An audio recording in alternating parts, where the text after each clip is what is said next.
Assalamualaikum warahmatullahi wabarakatuh.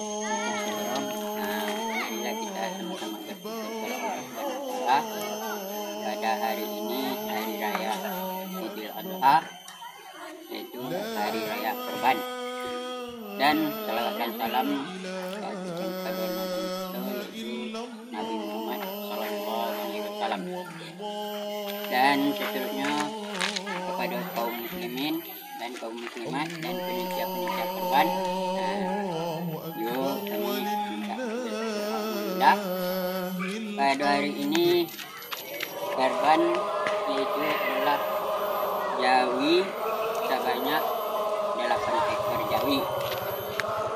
Salah satunya termasuk daripada bapak kita, yaitu Bapak Baini, Bapak Bupati Kuala Sidoarjo, yang itu kepala rombongannya, dan ini adalah batujuh anggotanya. Yang kedua, Indra Jatri bin Bustaman.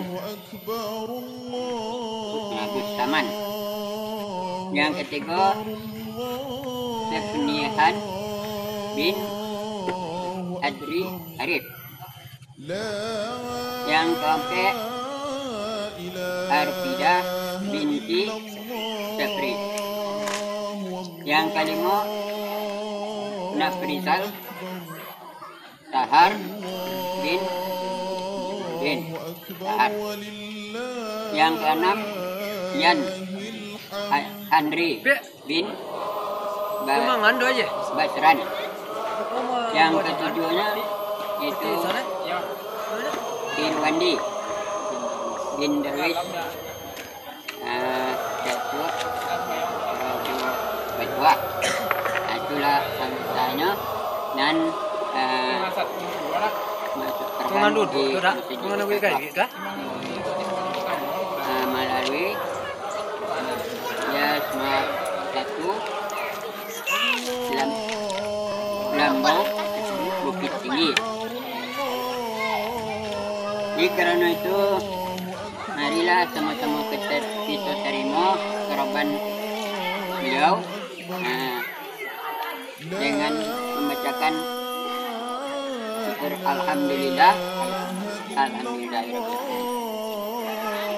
dan kepada beliau kita niat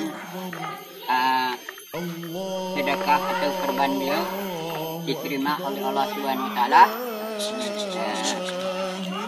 hendaknya. Dan kemudian berikutkan nama kita, ayo lah kita terima korbannya, dan bekal nanti akan dibagi-bagikan oleh panitia korban, dagingnya sama-sama kita terima.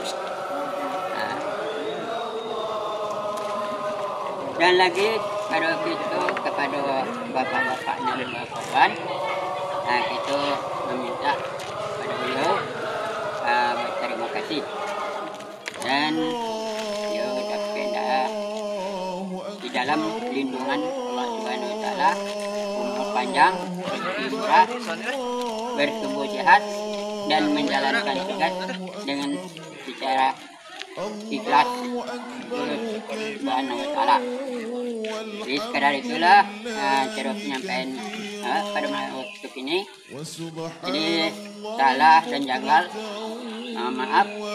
Akhiri, assalamualaikum warahmatullahi wabarakatuh.